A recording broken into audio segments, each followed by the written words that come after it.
तो सबसे पहला काम तो जिनको पैरों में जलन हो रही है और उनको शुगर अभी पता नहीं है कि उनको शुगर है नहीं है, कभी चेक नहीं करवाया, तो उनको सबसे पहले अपनी शुगर चेक करवाना चाहिए। ठीक है। दूसरी जो मेन वजह है वो ये है कि हमारी डाइट के अंदर जो है वो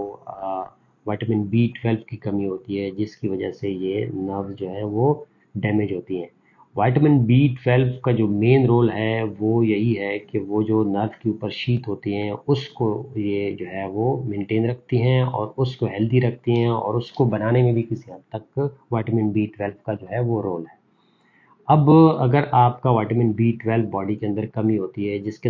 जिसमें ये भी होता है कि शुगर के मरीजों में भी ज़्यादातर विटामिन बी 12 की कमी आती है। और उसमें ये भी होता है कि जैसे फॉर एग्जांपल शुगर का पेशेंट है, उसके अंदर उसको बहुत डाइट के ऊपर कंट्रोल करना पड़ता है, तो वो बहुत सारी डाइट से जब परहेज करता है तो हमारी डाइट में ऑलरेडी फिर विटामिन बी 12 की कमी हो जाती है, जिसकी वजह से बॉडी में भी कम हो जाती है।